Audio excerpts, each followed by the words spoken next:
So far, this year's lineup of anime has brought us some very interesting and very entertaining stories. We had Miss Kobayashi's Dragon Maid, which was a hilarious series that mixed fantasy with slice of life. And by the way, if you haven't seen it yet, you should. It is an absolutely beautiful show. We also had Yojo Senki Saga of Tanya the Evil, which was, in my opinion, one of the best series out of the winter season, despite the fact that we had somewhat of a similar series to it last year. And Interviews with Monster Girls, which is absolutely hilarious. The comedy is to die for. つまりそのキスと比べてどうかとかそういうこと。そうそう。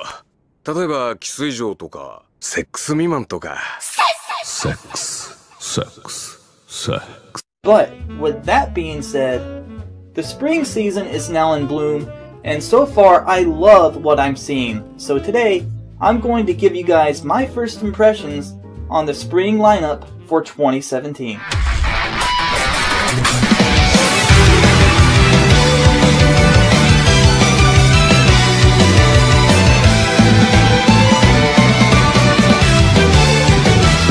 Starting us off, I'm going to go a bit out on the limb here and introduce Sugumomo. It was the first series that I started off the spring with, and I'm really curious to know if it's going to be as good as its manga counterpart. It deals with a young teenage boy named Kazuya who finds himself becoming the servant of a beautiful girl wearing a kimono named Kira. Kira is what is known as a Sugumomo, which is a type of Japanese aberration that harbors itself in objects. Sugumomo is also a series whose manga is known for great fan service, but so far I haven't really seen that much. But I'm only at episode 2, so who knows? Maybe later on things will get a little bit more risque. Next up we have Rokude Nash Magic Instructor, or Bastard Magic Instructor, whichever one you prefer. It's turning out to be a rather amusing series for me to watch right now. It has to deal with a girl named Sistia who attends a magic academy, but once her favorite instructor leaves and retires, the new instructor that takes his place is a negligent and lazy smartass who has a rather unique way of fighting. He can cancel out magic spells, but he can't use any offensive magic, so he fights with his fist instead.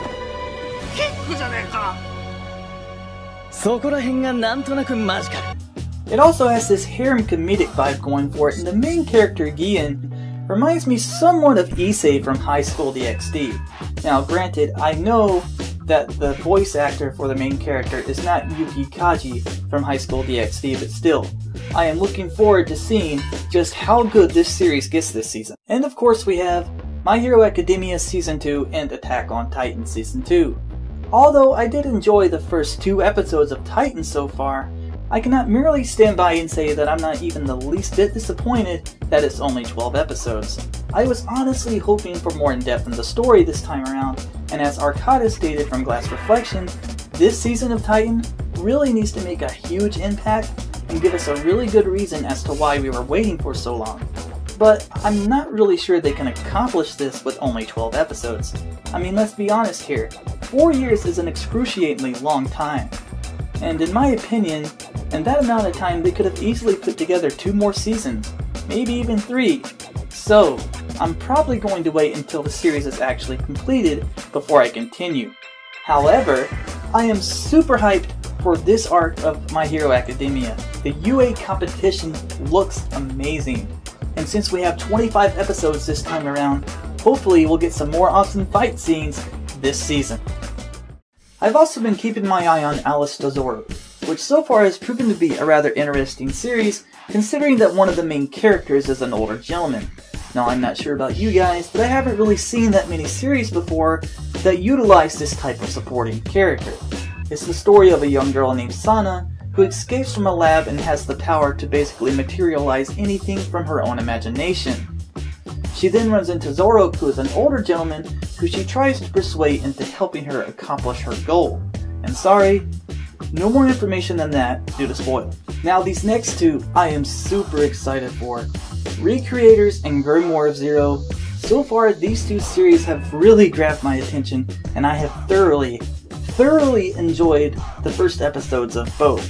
Recreators so far is like watching your favorite manga or anime come to life within your own world. It has a very promising look to it, and the music is done by Sawano, the same composer that did the music for Attack on Titan and Kabaneri of the Iron Fortress, so I am super excited. Now as for the Grimoire of Zero, judging from the first episode alone, it looks incredibly fascinating. It has to deal with how magic was first brought into existence, and tells the story of a half-human, half-tiger mercenary known as a Beastfallen who wishes to become a full-fledged human. He later meets a witch who offers to grant his wish in return for his services as a mercenary and guarding her on her journey to find a book that could bring about the end of the world.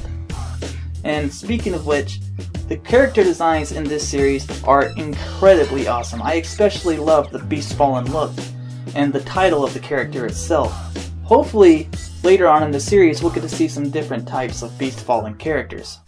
Well guys, this concludes my Spring 2017 first impressions. I hope you enjoyed them. Let me know in the comments below what your thoughts are so far on the spring anime lineup. And until next time, catch you later.